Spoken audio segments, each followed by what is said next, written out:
안녕하세요. 세월마루입니다. 오늘은 휴게소에 내린 날에 대한 이야기를 시작해 보겠습니다. 그날도 비가 내렸습니다. 어머니 강릉 바다 보러 가요. 1박 2일로 효도여행 다녀오게요. 아들 도경이가 먼저 말을 꺼냈습니다. 며느리 미라도 옆에서 고개를 끄덕였죠. 결혼한 지 20해가 넘었는데 이렇게 부부가 같이 나를 찾아온 건 손에 꼽을 정도였습니다. 그래, 그럼 가자. 나는 별 생각 없이 대답했습니다. 사실 마음 한구석에선 조금 이상하다 싶었어요. 도경이가 작년에 사업을 접고 나서 연락이 뜸했거든요. 명절에도 바쁘다며 얼굴 한번 비추지 않았는데 갑자기 웬 효도여행인가 싶었죠. 하지만 나이 든 부모 마음이란 게 그렇습니다. 의심보다 반가움이 앞서는 거예요. 차에 올랐습니다. 도경이가 운전하고 미라가 조수석에 앉았어요. 나는 뒷좌석 한가운데에 앉았습니다.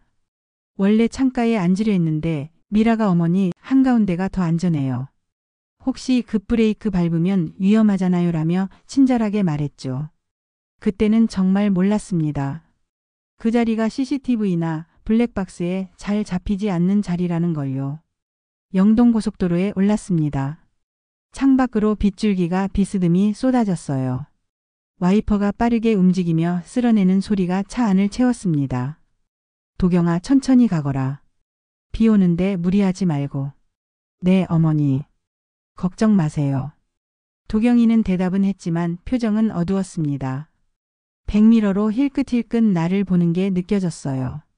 미라는 내내 핸드폰만 들여다보고 있었고요. 1시간쯤 달렸을까요? 갑자기 미라가 핸드폰을 내려놓으며 말했습니다. 어머니, 통장 비밀번호 뭐예요? 강릉 가서 현금 좀 뽑아야 하는데. 응? 아, 그래. 비밀번호는? 나는 숫자 4개를 불러줬습니다. 도경이 생일이었죠. 미라는 곧바로 핸드폰을 조작하기 시작했어요.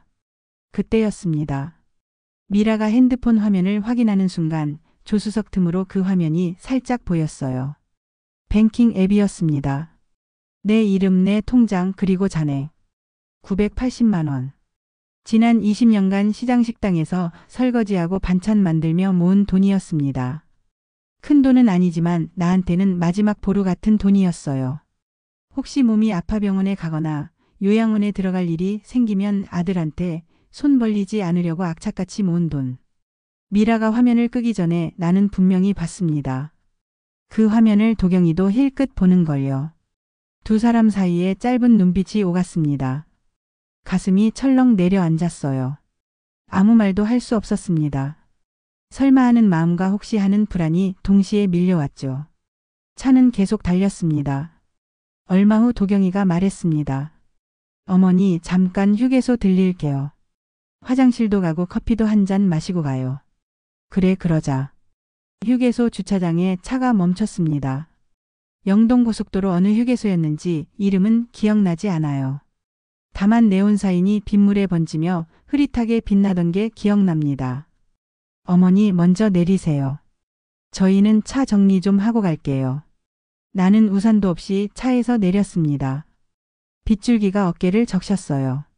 미라가 조수석 창문을 내리며 말했습니다. 어머니, 화장실 먼저 다녀오세요. 우리도 금방 갈게요. 그래, 알았다. 나는 휴게소 건물 쪽으로 걸어갔습니다. 뒤를 돌아보니 도경이가 트렁크를 열고 뭔가를 꺼내는 것처럼 보였어요.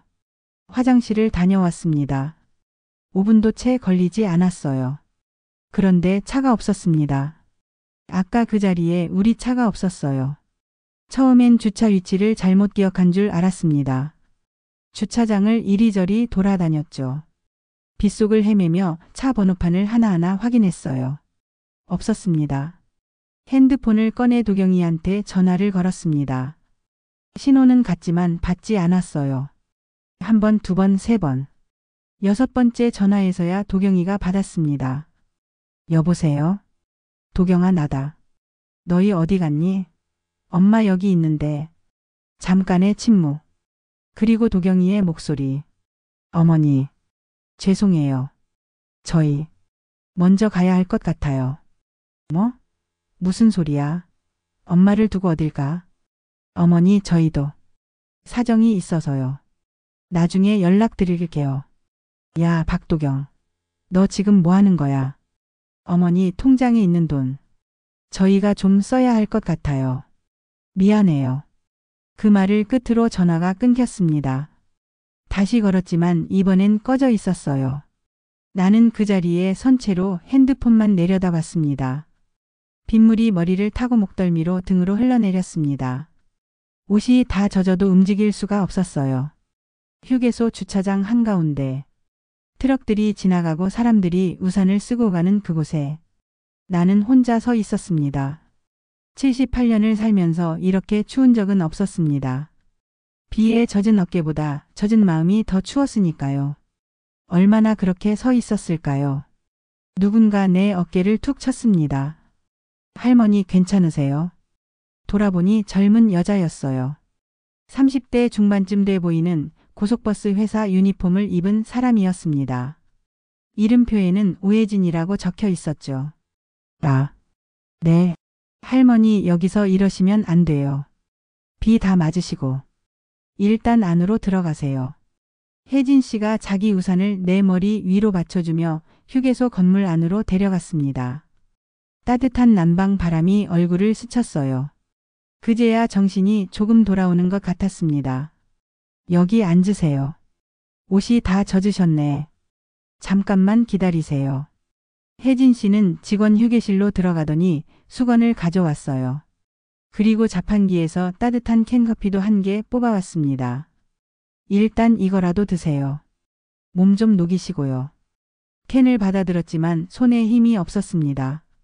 그냥 떨리기만 했어요. 할머니 혹시 무슨 일 있으세요? 누구 기다리시는 거예요? 나는 그제야 입을 열었습니다. 아들이 나를 두고 갔어요. 예? 아드님이요? 효도 여행 온다고 해서 같이 왔는데 화장실 다녀오라고 해서 갔다 왔더니 차가 없어요. 혜진 씨의 표정이 굳었습니다. 설마 일부러요? 전화했더니 먼저 간대요. 통장에 있는 돈 쓰겠다고. 그러고는 전화를 끊어버렸어요. 말을 하는데 목이 메었습니다. 혜진 씨가 내 등을 토닥였어요. 할머니 잠깐만 기다리세요. 제가 사람 좀 불러올게요. 혜진 씨는 어디론가 뛰어갔습니다. 잠시 후 키가 크고 어깨가 떡 벌어진 남자가 함께 왔어요. 50대 후반에서 60대 초반쯤 돼 보이는 거친 인상의 남자였습니다. 휴게소 관리자 조끼를 입고 있었죠. 할머니, 저는 이 휴게소 야간 관리자 정용수라고 합니다. 혜진 기사님한테 얘기 들었어요. 아드님이 할머니를 두고 갔다고요? 네. 용수 씨는 의자를 끌어당겨 내 앞에 앉았습니다. 거친 외모와 달리 목소리는 차분했어요. 할머니, 정확히 설명 좀 해주시겠어요? 언제 어떻게 된 건지. 제가 도와드릴게요. 나는 차에 탄 것부터 화장실 다녀온 후 차가 사라진 것까지 차근차근 설명했습니다. 통장 비밀번호를 알려준 것도, 미라가 핸드폰으로 잔액을 확인한 것도, 도경이한테 받은 마지막 전화 내용도요. 용수 씨는 듣는 내내 인상을 찌푸렸습니다. 이건 그냥 둘 일이 아닌데. 할머니, 일단 경찰에 신고부터 해야 할 것 같습니다. 경찰이요? 네. 이건 명백히 보호자가 노인을 고의로 유기한 거예요. 게다가 통장까지 노린 정황이 있으니 이건 범죄입니다. 범죄. 그 말을 듣는 순간 머리가 띵했습니다. 그런데 아들인데 경찰까지 부르면. 혜진 씨가 내 손을 잡았어요. 할머니, 아드님이 할머니한테 한 게 뭔데요? 이건 절대 그냥 넘어갈 일이 아니에요. 용수 씨가 이미 전화기를 꺼내고 있었습니다. 제가 112에 신고할게요. 그리고 휴게소 CCTV도 확인해야 합니다. 주차장 CCTV에 차량 번호랑 출발 시간이 다 찍혀 있을 거예요. CCTV요? 네. 요즘 휴게소는 주차장 구석구석 다 CCTV가 있어요. 차량 번호는 물론이고 사람 얼굴도 다 나옵니다. 증거 확보부터 해놓으면 나중에 법적으로 대응할 때 유리해요. 법적 대응. 증거. 신고. 머릿속이 하얗게 변했습니다. 내가 낳고 키운 아들을 경찰에 신고한다는 게 실감이 나지 않았어요. 하지만 용수 씨는 이미 112에 전화를 걸었습니다. 네, 여기 영동고속도로 A 휴게소인데요. 노인 유기 사건 신고합니다. 78세 여성분이 가족에게 고의로 버려지셨어요. 네, 지금 본인이 옆에 계십니다. 통화하는 동안 혜진 씨가 내 옆에 앉아 커피캔을 쥐어주었어요. 할머니 드세요. 식었어요. 제가 새로 뽑아올게요. 아니, 괜찮아요. 아니에요. 지금 할머니 손 떨리는 거 보이거든요. 따뜻한 거 드셔야 해요. 혜진 씨는 다시 자판기 앞으로 갔습니다. 용수 씨는 전화를 끊고 돌아왔어요. 할머니, 경찰이 30분 안에 도착한대요. 그때까지 여기서 좀 쉬세요. 제가 관제실 가서 CCTV 영상부터 확보해 놓을게요. 정말 괜찮을까요? 괜찮고 말고가 아니라 해야 하는 일이에요, 할머니. 이건 가족 문제가 아니라 범죄예요. 용수 씨는 자리에서 일어섰습니다. 그런데 문 쪽으로 가다가 멈춰서더니 돌아봤어요. 할머니, 한 가지만 여쭤볼게요. 아드님이랑 며느님, 요즘 경제적으로 어려운 일 있었어요? 네. 작년에 사업을 접었다고 들었어요. 그 후로는 잘 모르겠어요. 그럼 빚이 있을 가능성이 크네요. 할머니 통장을 노린 게 우연이 아닐 겁니다. 용수 씨는 고개를 끄덕이고는 관제실로 향했습니다. 혜진 씨가 뜨거운 캔커피를 다시 가져왔어요. 할머니, 이거 드세요. 방금 뽑은 거예요. 캔을 받아들었습니다. 손바닥에 전해지는 따뜻함이 그날 밤 내가 느낀 유일한 온기였어요. 고맙습니다. 정말. 할머니 괜찮아요. 저도 어머니 있거든요. 만약 우리 어머니가 이런 일 당하셨으면 저도 가만히 못 있었을 거예요. 혜진 씨 목소리에 떨림이 있었습니다. 할머니, 너무 자책하지 마세요. 할머니 잘못이 아니에요. 근데 내가 너무 순진했나 봐요. 아들이 갑자기 효도여행 가자고 했을 때 이상하다 싶었는데 그냥 좋아서. 말이 끊겼습니다. 혜진 씨가 내 등을 쓰다듬었어요. 사람은 누구나 가족을 믿고 싶어 하잖아요. 그게 잘못은 아니에요. 20분쯤 지났을까요? 용수 씨가 노트북을 들고 돌아왔습니다. 할머니, CCTV 영상 확보했어요. 차량 번호 확인됐고요. 아드님 얼굴도 선명하게 나왔습니다. 주차하고 할머니 내리시고 할머니가 건물 안으로 들어간 뒤에 바로 출발하는 것까지 다 찍혔어요. 그게 증거가 되나요? 됩니다. 고의성이 명백하게 드러나거든요. 할머니가 화장실 간 사이에 짐도 안 내리고 바로 출발했어요. 이건 실수로 놓치고 간 게 아니라 계획적으로 두고 간 겁니다. 혜진 씨가 덧붙였습니다.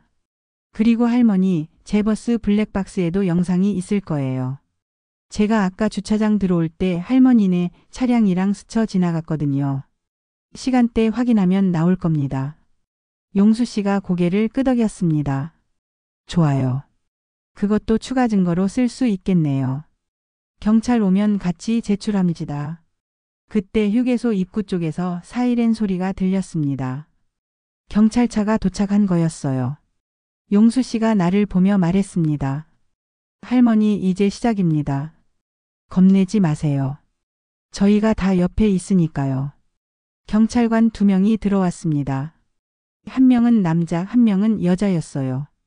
여자 경찰관이 다가와 내 옆에 앉았습니다. 어르신, 저는 원주경찰서 김수진 경위입니다.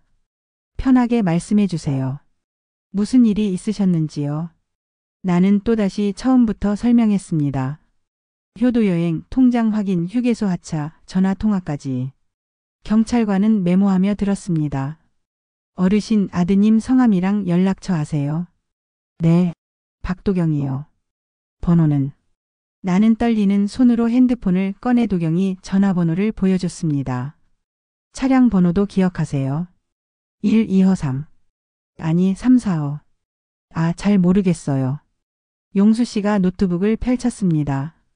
여기 CCTV 영상에 다 나와 있습니다. 345에 5678이에요. 경찰관이 영상을 확인했습니다. 화면 속에서 도경이 차가 주차장을 빠져나가는 게 보였어요. 내가 건물 안으로 들어간 지 채 5분도 안 돼서였습니다. 이건 명백한 유기 행위네요. 고의성도 분명하고요. 남자 경찰관이 말했습니다. 노인복지법 위반 그리고 정서적 학대에 해당할 수 있습니다.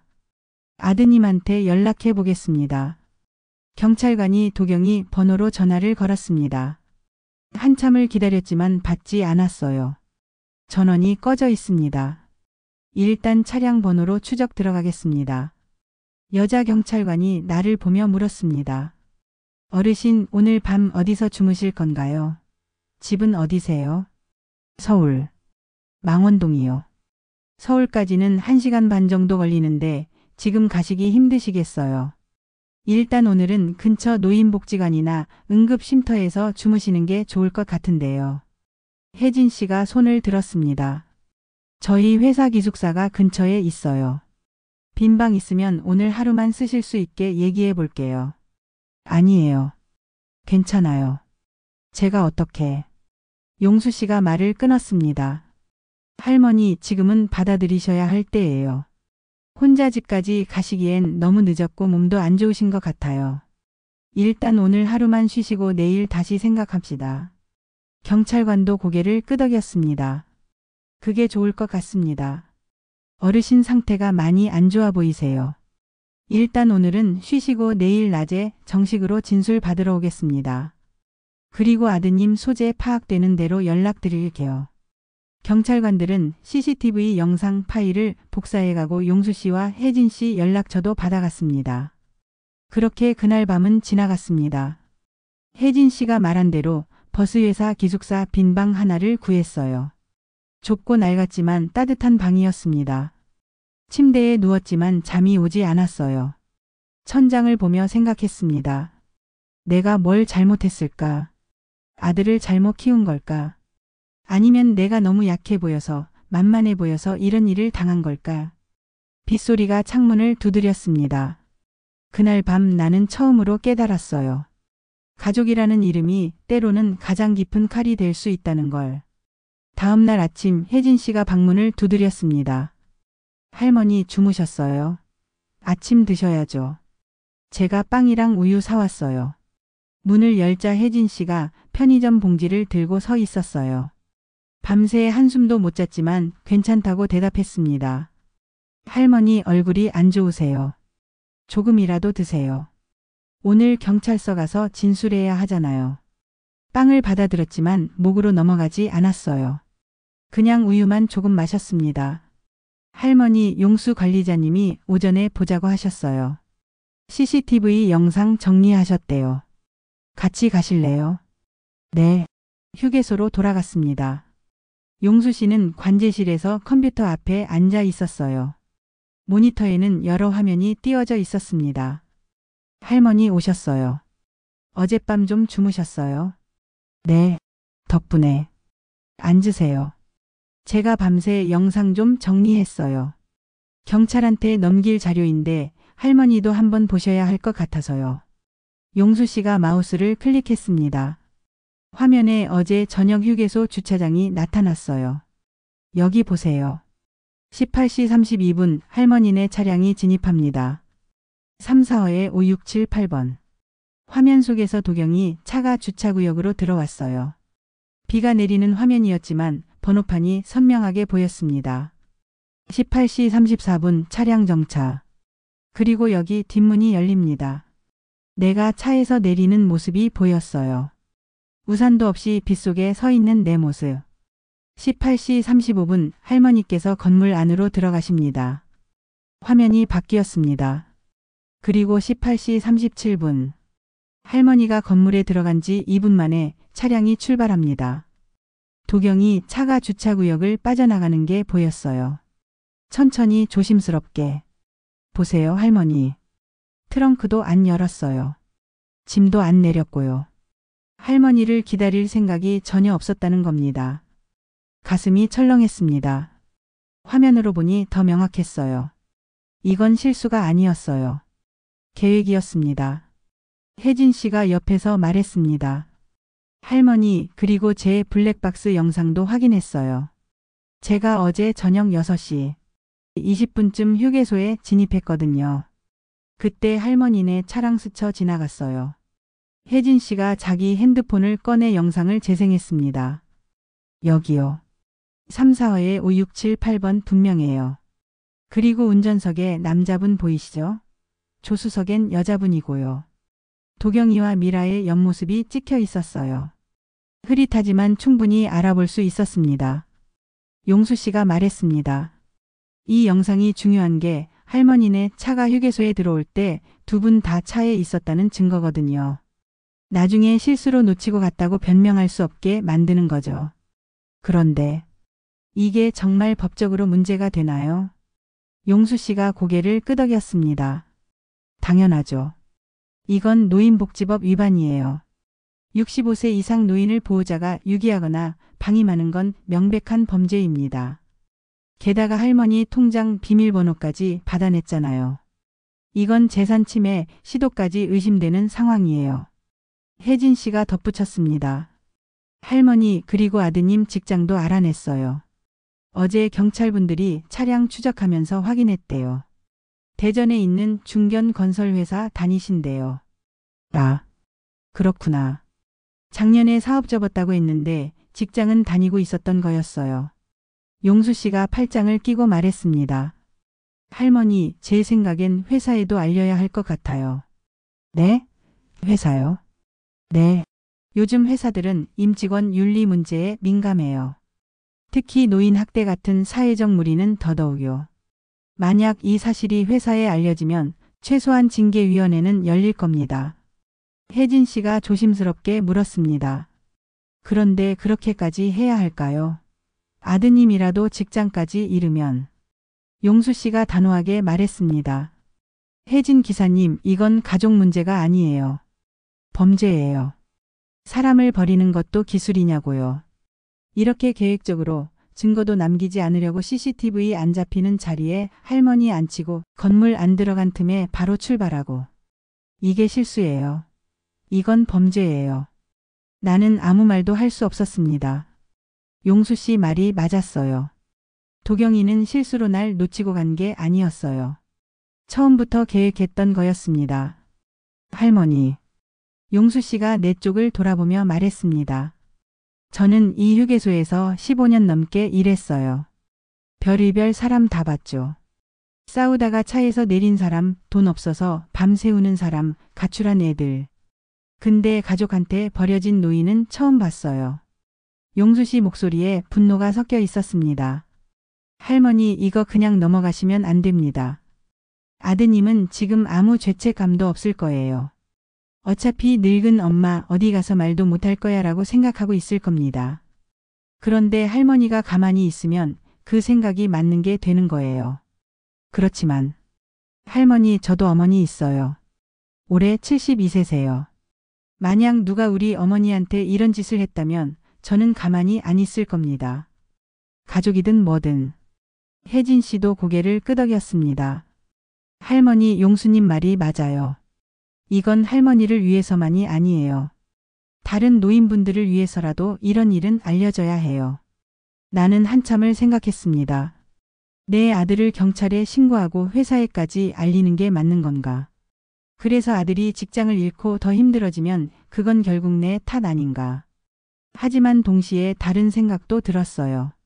내가 가만히 있으면 도경이는 또 누군가한테 똑같은 짓을 할 거다. 어쩌면 미라한테, 나중에 태어날 손주한테도. 용수 씨가 조심스럽게 물었습니다. 할머니, 경찰서 가기 전에 한 군데 더 들릴 데가 있어요. 괜찮으세요? 어딘데요? 지역 법률 상담소요. 제 아는 분이 거기서 일하시는데 은퇴한 법무사 출신이에요. 이런 케이스 많이 다뤄보셨대요. 한번 상담받아 보시는 게 좋을 것 같아서요. 법률 상담이요. 네. 할머니, 이건 그냥 경찰 신고로 끝날 일이 아니에요. 통장 문제도 있고 재산 보호 문제도 있고 앞으로 아드님이랑 어떻게 관계를 정리할지도 생각하셔야 해요. 전문가 조언이 필요합니다. 혜진 씨가 말했습니다. 저도 같이 갈게요, 할머니. 혼자 가시면 불안하시잖아요. 고마워요. 정말. 용수 씨가 자리에서 일어났습니다. 그럼 제가 지금 전화해 볼게요. 윤은서 소장님이라고 좋은 분이에요. 용수 씨는 관제실 밖으로 나가 전화를 걸었습니다. 5분쯤 지나 돌아왔어요. 할머니 오늘 오후 2시에 시간 내주신대요. 경찰서 진술 끝나고 바로 가시면 될 것 같아요. 네. 용수 씨가 책상 서랍에서 USB 하나를 꺼냈습니다. 할머니 이게 CCTV 영상 파일이에요. 경찰한테 드릴 거랑 똑같은 거예요. 하나 더 복사해서 할머니 드릴게요. 나중에 필요하실 수도 있으니까요. USB를 받아들었습니다. 손바닥만 한 작은 물건이었지만 묵직했어요. 그리고 할머니. 용수 씨가 컴퓨터 화면을 다시 가리켰습니다. 여기 보세요. 이게 아드님 차가 휴게소 나가는 영상이에요. 18시 37분 22초. 정확히 기록돼 있습니다. 그리고 나간 방향도 확인됐어요. 서울 방향이 아니라 대전 방향이었어요. 대전이요? 네. 강릉 간다고 하셨다면서요. 근데 대전 방향으로 나갔어요. 처음부터 강릉 갈 생각이 없었던 거죠. 할머니를 여기 두고 집으로 아니 아드님 직장이 있는 대전으로 간 겁니다. 모든 게 거짓말이었어요. 효도 여행도 강릉 1박도 다 거짓말. 처음부터 끝까지 계획된 일이었던 겁니다. 혜진 씨가 내 어깨를 감싸 안았습니다. 할머니 우세요. 참지 마세요. 그제야 눈물이 났습니다. 78년을 살면서 많은 것들을 잃어봤어요. 부모님도 남편도 젊음도 건강도. 그런데 아들을 잃는 건 아니 아들한테 버림받는 건 이렇게 아픈 일인지 몰랐어요. 한참을 울었습니다. 용수 씨와 혜진 씨는 아무 말 없이 옆에 있어줬어요. 울음이 잦아들 때쯤 용수 씨가 조용히 말했습니다. 할머니 이제 목소리를 내셔야 해요. 할머니 혼자가 아니에요. 저희가 다 옆에 있어요. 그리고 이 USB에 담긴 진실도 함께요. 나는 고개를 끄덕였습니다. 그래요. 이제는 가만히 있으면 안 돼요. 도경이가 날 버렸다면 나도 내 존엄을 지킬 권리가 있어요. 목소리를 내야 해요. 작지만 분명한 목소리로. 경찰서에서 진술을 마치고 나오는 길 혜진 씨가 물었습니다. 할머니 집 가실 거예요? 아니면 어디 들르실 데 있으세요? 시장. 망원시장에 좀 들르고 싶어요. 시장이요? 네. 거기서 20년 넘게 일했어요. 아는 사람들이 있어서요. 혜진 씨는 고개를 끄덕이고 차를 몰았습니다. 서울까지 1시간 반. 창밖으로 풍경이 스쳐 지나갔어요. 망원시장에 도착한 건 오전 11시쯤이었습니다. 장은 이미 사람들로 북적였어요. 생선 파는 아주머니의 호객소리, 과일 깎는 칼소리, 저울질하는 소리. 익숙한 소리들이었습니다. 할머니 여기 자주 오셨어요? 여기서 식당 주방 일했어요. 은인의 반찬집이라고. 저기 모퉁이 돌면 나와요. 시장 안쪽으로 걸어 들어갔습니다. 그런데 발걸음이 무거웠어요. 사람들 눈이 무서웠습니다. 다들 알면 어떡하지. 내가 아들한테 버림받았다는 걸. 혜진 씨가 내 망설임을 눈치챘는지 물었습니다. 할머니 괜찮으세요? 힘드시면 다음에 오셔도 돼요. 아니, 괜찮아요. 가야죠. 모퉁이를 돌았습니다. 은인의 반찬집이 보였어요. 20년간 내가 일하던 곳. 김치 담그고 장조림 만들고 나물 무치던 곳. 주인 은희 씨가 가게 앞에서 손님을 맡고 있었습니다. 50대 중반 나보다 20살 어린 사람이에요. 어머 복혜 이모. 은희 씨가 나를 보자마자 달려왔습니다. 이모 어디 갔었어요? 연락도 없이. 걱정했잖아요. 미안해. 은희야. 내가. 말이 나오지 않았습니다. 은희 씨가 내 얼굴을 들여다봤어요. 이모 무슨 일 있었어요? 얼굴이 왜 이래요? 잠깐 얘기 좀 할 수 있을까? 그럼요. 들어와요. 안에서 얘기해요. 은희 씨는 나를 가게 안쪽 작은 방으로 데려갔습니다. 혜진 씨도 함께 들어왔어요. 이모 대체 무슨 일이에요? 나는 처음부터 끝까지 이야기했습니다. 효도 여행, 휴게소, 전화통화, 경찰 신고까지. 은희 씨 얼굴이 점점 굳어졌어요. 뭐라고요? 도경이가? 그 녀석이 이모를? 응. 미쳤나 봐. 아니, 사람이 어떻게 그럴 수가 있어요. 은희 씨가 주먹으로 테이블을 쳤습니다. 이모 이거 그냥 넘어가시면 안 돼요. 경찰 신고한 거 잘하셨어요. 근데 사람들이 알면 창피해서. 뭐가 창피해요? 이모가 잘못한 게 뭐가 있어요? 창피한 건 그 못된 자식이지. 은희 씨 목소리가 컸습니다. 밖에서 다른 상인들이 무슨 일이냐고 들어왔어요.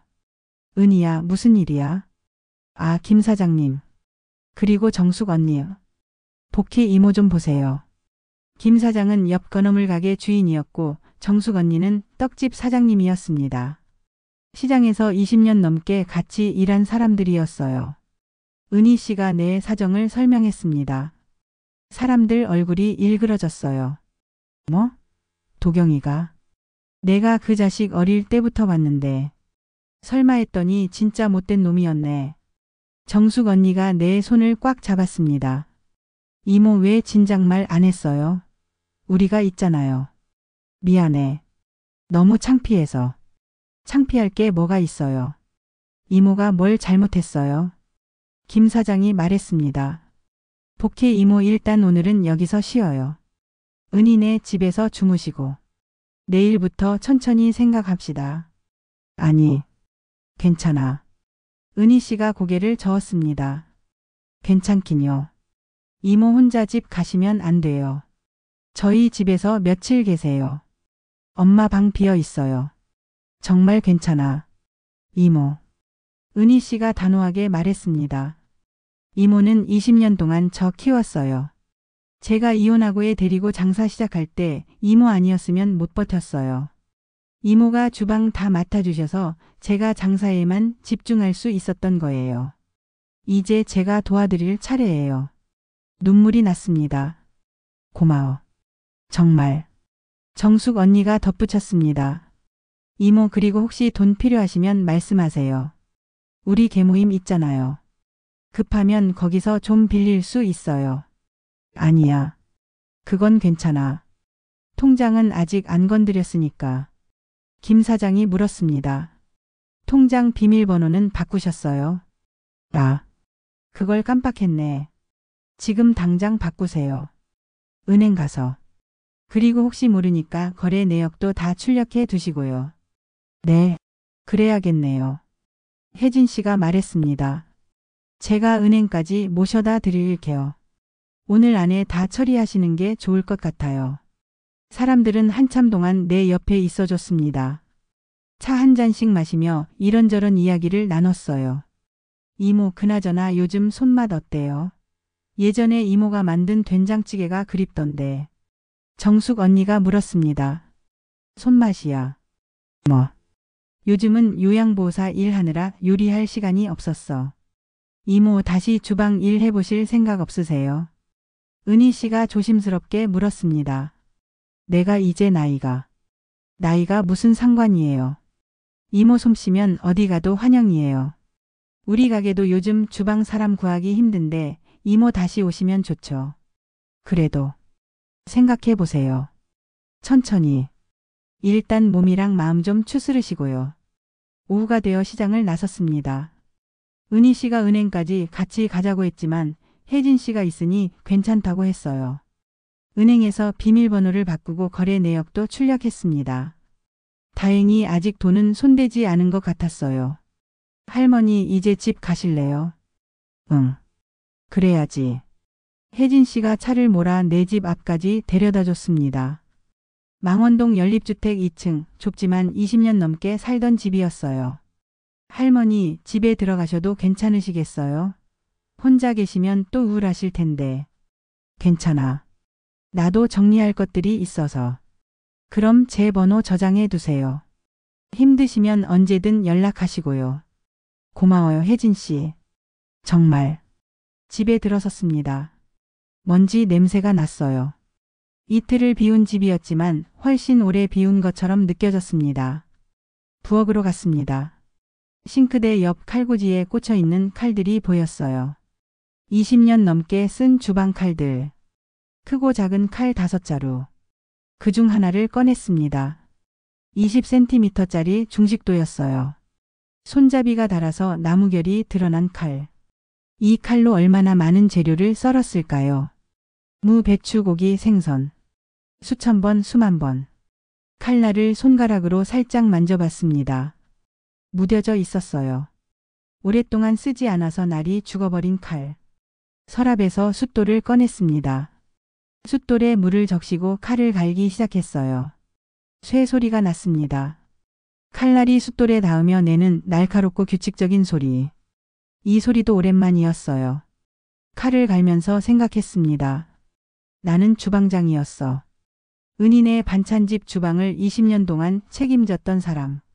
새벽 5시에 일어나 육수를 우리고 나물을 무치고 김치를 담그던 사람. 손님들이 이 집 반찬은 진짜 맛있다고 했을 때 그게 내가 만든 거라는 걸 아는 사람은 많지 않았어요. 하지만 나는 알았습니다. 내 손에서 나온 맛이라는 걸.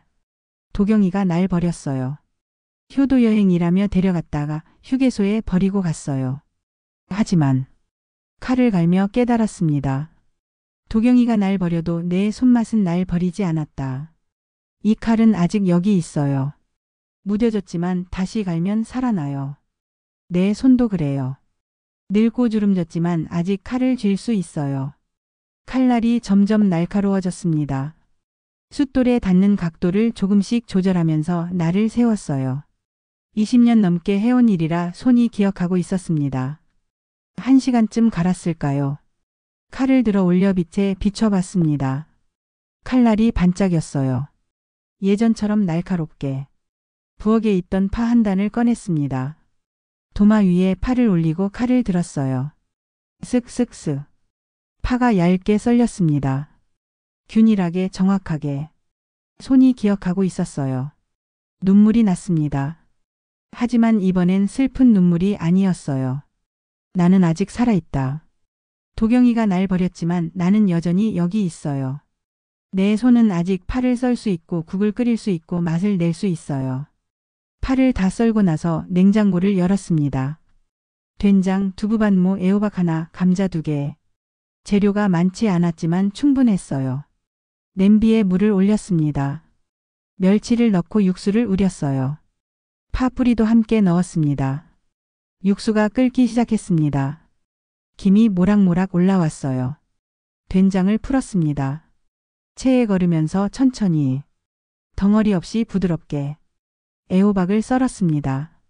반달 모양으로 얇게. 두부도 깍둑 썰기로 잘랐어요. 감자를 넣고 끓였습니다. 감자가 익으면 애호박과 두부를 넣고 마지막으로 파를 올렸어요. 된장찌개가 끓었습니다. 혼자 먹을 찌개였지만 정성껏 만들었어요. 밥을 퍼고 찌개를 떠서 식탁에 놓았습니다. 숟가락을 들고 한 입 떠먹었어요. 뜨겁고 구수하고 따뜻했습니다. 내가 만든 맛이었어요. 누가 뭐래도 이건 내 맛이에요. 20년 동안 만들어온 내 손끝에서 나온 맛. 2번째 숟가락을 뜨며 생각했습니다. 도경이가 날 버려도 나는 여기 있다. 이 집에, 이 부엌에, 이 칼과 함께. 그리고 나를 기다리는 사람들이 있어요. 은희, 정숙 언니, 김 사장, 용수 씨, 혜진 씨. 나는 혼자가 아니에요. 저녁을 다 먹고 설거지를 했습니다. 칼을 씻어 말리고 다시 칼꽂이에 꽂았어요. 날카롭게 간 칼이 부엌 불빛에 반짝였습니다. 내일은 또 어떤 하루가 올까요? 모르겠어요. 하지만 적어도 한 가지는 알아요. 나는 아직 끝나지 않았다는 것. 그리고 다시 시작할 수 있다는 것. 다음날 오후 용수 씨가 약속한 법률 상담소를 찾아갔습니다. 망원동에서 버스로 30분 거리에 있는 함께 노무법률 상담소였어요. 작은 건물 2층 간판도 수수했습니다. 계단을 올라가는데 다리에 힘이 없었어요. 법률 상담소라는 곳이 처음이라 긴장됐습니다. 문을 열고 들어가니 작지만 깔끔한 사무실이 나왔어요. 책장에 법률 서적들이 가득했고 책상 위에는 서류들이 정리돼 있었습니다. 어서 오세요. 책상 뒤에 앉아있던 여자가 일어나 인사했습니다. 50대 초반쯤 돼 보이는 단발머리에 안경을 쓴 사람이었어요. 양복회 어르신이시죠? 정용수 관리자님한테 연락받았습니다. 저는 윤은서라고 해요. 편하게 소장님이라고 부르세요. 네, 안녕하세요. 앉으세요. 차 드시겠어요? 커피, 녹차 있어요. 물만 주세요. 은서 소장이 생수를 따라주고 내 맞은편에 앉았습니다. 노트와 펜을 꺼내 놓았어요. 용수 관리자님한테 대략적인 상황은 들었어요. 그런데 제가 직접 어르신 입으로 듣고 싶어요. 처음부터 천천히 말씀해 주시겠어요? 나는 또다시 그날 일을 설명했습니다. 효도여행, 통장 비밀번호, 휴게소, 전화통화까지. 은서 소장은 듣는 내내 메모를 했어요. 때때로 고개를 끄덕이거나 그렇군요라고 추임새를 넣으면서요. 내 이야기가 끝나자 은서 소장이 펜을 내려놓았습니다. 어르신 힘드셨겠어요. 네. 그런데 어르신, 제가 도와드리기 전에 한 가지 확인하고 싶은 게 있어요. 네, 뭔가요? 어르신은 지금 뭘 원하세요? 갑작스러운 질문이었습니다. 제 말은요, 아드님한테 사과를 받고 싶으신 건가요? 아니면 법적으로 책임을 묻고 싶으신 건가요? 아니면 그냥 이 상황에서 벗어나고 싶으신 건가요? 나는 한참을 생각했습니다. 저는 잘 모르겠어요. 그냥 아들이 한 짓이 너무 화가 나고 억울해요. 근데 동시에 아들이 너무 힘들어질까 봐 걱정도 되고. 은서 소장이 고개를 끄덕였습니다. 그 마음 이해해요. 부모라면 당연한 마음이죠. 그런데 어르신. 은서 소장이 나를 똑바로 보며 말했습니다. 제가 이 일을 20년 넘게 해왔어요. 노인학대, 가정폭력, 재산침해 사건들. 그중에서 가족 간 사건이 제일 힘들어요. 왜냐면 피해자인 어르신들이 가해자를 끝까지 보호하려고 하시거든요. 그런데 제 경험상 그렇게 넘어간 사건들은 대부분 반복돼요. 가해자는 이 정도는 괜찮구나 생각하고 더 심한 짓을 하게 되죠. 그러니까 어르신 지금 결정하셔야 해요. 이 일을 제대로 정리할 건지 아니면 그냥 덮을 건지. 은서 소장의 목소리는 부드러웠지만 단호했습니다. 만약 제대로 정리하고 싶으시다면 저는 어르신께 가능한 모든 법적 방법을 알려드릴 거예요. 그런데 그 과정이 편하진 않을 거예요. 아드님한테도 영향이 갈 거고요. 그걸 감당하실 수 있으세요? 나는 숨을 깊이 들이쉬었습니다. 감당할 수 있을지 모르겠어요. 근데 이대로는 안 될 것 같아요. 제가 가만히 있으면 도경이는 또 누군가한테 똑같은 짓을 할 것 같아요. 은서 소장이 희미하게 미소 지었습니다. 좋은 답이에요. 그럼 이제 구체적으로 얘기해 볼까요? 은서 소장은 서랍에서 몇 장의 서류를 꺼냈습니다. 일단 현재 상황을 법적으로 정리해 볼게요. 아드님이 하신 행위는 크게 세 가지로 나눌 수 있어요. 은서 소장이 손가락으로 하나씩 짚어가며 설명했습니다. 첫 번째 노인유기예요. 노인복지법 제55조의 4에 따르면 65세 이상 노인을 유기하거나 방임하는 건 처벌 대상이에요. 최대 5년 이하 징역 또는 5천만 원 이하 벌금이죠. 5년이요? 네. 물론 실제로 5년을 받는 경우는 드물어요. 하지만 법적으로는 그만큼 중한 범죄라는 뜻이에요. 은서 소장이 두 번째 손가락을 펼쳤습니다. 두 번째 재산 침해 시도예요. 어르신 통장 비밀번호를 알아낸 것, 그리고 전화 통화에서 통장에 있는 돈을 쓰겠다고 한 것. 이건 명백히 재산을 노린 거예요. 아직 실제로 돈을 인출하지는 않았지만 시도만으로도 문제가 될 수 있어요. 그럼 도경이가 돈을 빼가지 않았어도 문제가 되나요? 네. 시도 자체가 의도를 드러내는 증거니까요. 그리고 어르신이 비밀번호를 바꾸지 않으셨다면 언제든 인출할 수 있는 상황이었잖아요. 은서 소장이 세 번째 손가락을 펼쳤습니다. 세 번째 정서적 학대예요. 이게 법적으로 증명하기 제일 어려운 부분이긴 한데 어르신께서 받으신 정신적 충격과 고통도 분명히 학대에 해당해요. 정서적 학대요. 네. 가족이 주는 상처가 제일 깊잖아요. 그 상처도 학대예요. 은서 소장이 서류를 한 장 넘겼습니다. 그럼 이제 우리가 할 수 있는 일들을 얘기해 볼게요. 크게 세 가지 방향이 있어요. 은서 소장이 노트에 숫자를 적으며 설명했습니다. 첫 번째 형사 고소예요. 경찰에 정식으로 고소장을 제출하는 거죠. 용수 관리자님한테 들으니까 이미 신고는 하셨다고요? 네, 경찰서에서 진술도 했어요. 좋아요. 그럼 그 진술을 바탕으로 정식 고소장을 작성하면 돼요. CCTV 영상, 통화 내역, 증인 진술 같은 증거들을 첨부하고요. 은서 소장이 두 번째 숫자를 적었습니다. 두 번째 민사소송이에요. 아드님한테 받으신 정신적 피해에 대한 손해배상을 청구하는 거예요. 이건 시간이 좀 걸리긴 하지만 어르신의 피해를 금전적으로 인정받는 절차예요. 손해배상이요. 네.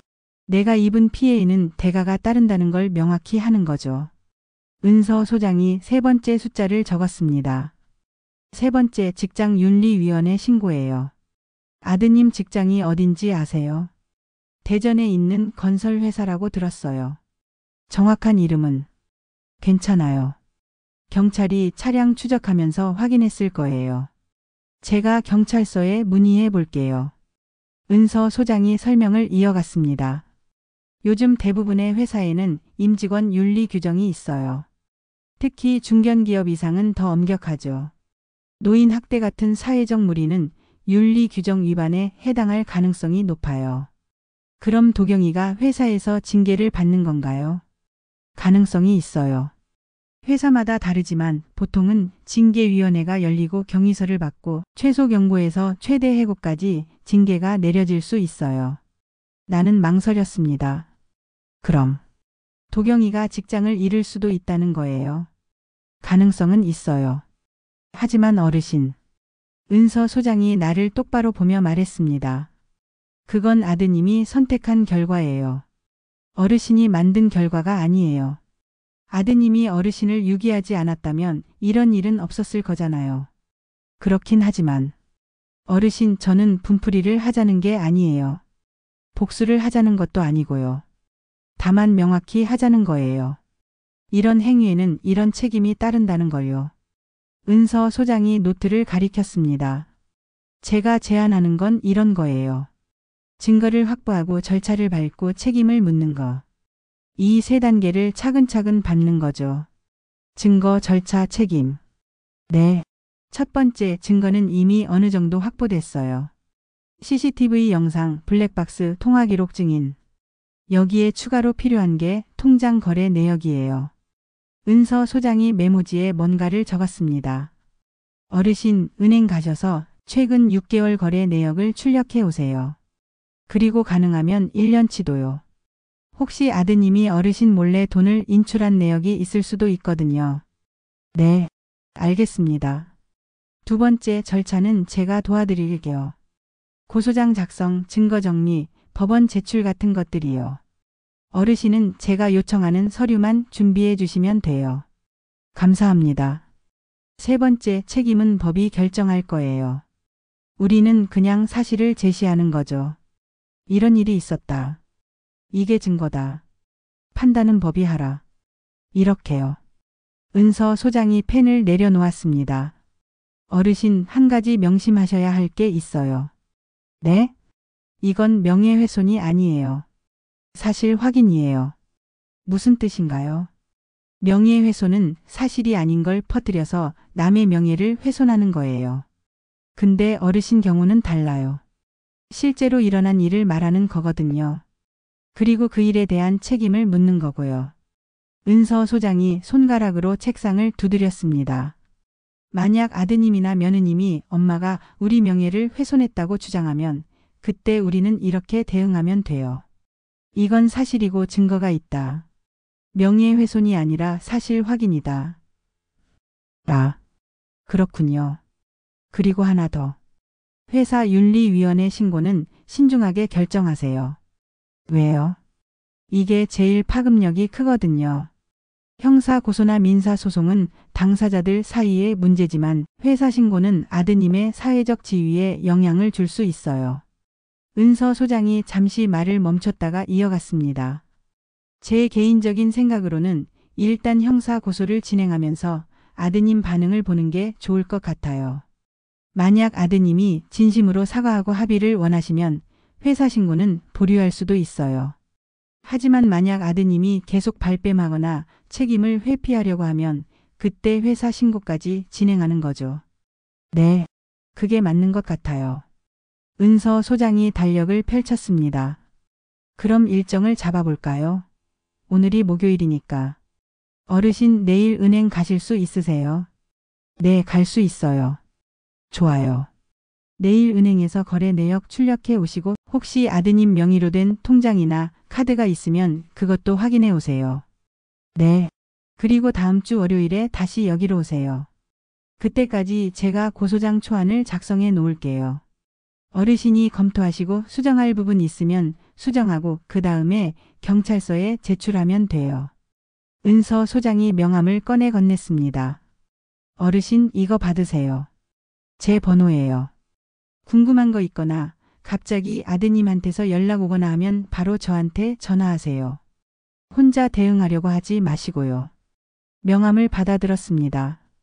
함께 노무법률 상담소 소장 윤은서라고 적혀 있었어요.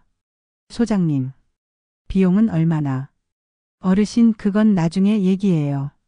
일단 무료 상담으로 진행할 거고 만약 소송까지 가게 되면 법률구조공단 통해서 비용 지원 받을 수 있어요. 걱정 마세요. 정말 감사합니다. 감사는요. 제가 할 일 하는 거예요. 은서 소장이 자리에서 일어났습니다. 어르신 마지막으로 한 가지만 더 말씀드릴게요. 네? 분노는 뜨겁고 법은 차가워요. 은서 소장이 창밖을 바라보며 말했습니다. 어르신이 지금 느끼시는 분노, 배신감, 억울함. 그건 당연한 감정이에요. 근데 그 뜨거운 감정을 차가운 절차에 싣는 게 제 일이에요. 감정이 앞서면 실수하기 쉽거든요. 그러니까 어르신은 그냥 느끼시는 대로 느끼세요. 화나면 화내시고 억울하면 우세요. 저는 그 감정을 법적 언어로 번역해서 제대로 된 절차를 밟을 수 있게 도와드릴게요. 나는 고개를 끄덕였습니다. 네, 알겠습니다. 상담소를 나서는데 가슴이 조금 가벼워진 것 같았어요. 아직 앞으로 갈 길이 멀지만 적어도 방향은 잡힌 것 같았습니다. 증거를 모으고 절차를 밟고 책임을 묻는 것. 이게 내가 할 수 있는 일이에요. 그리고 혼자가 아니에요. 용수 씨, 혜진 씨, 은희, 그리고 은서 소장님. 다들 내 편이에요. 집으로 돌아가는 버스 안에서 핸드폰에 저장된 은서 소장님 번호를 내려다봤습니다. 합법의 칼. 은서 소장님이 그렇게 말했어요. 법이라는 칼은 차갑지만 정확하다고. 부엌에 있는 내 칼처럼. 날카롭게 간 칼처럼. 이제 그 칼을 들 시간이에요.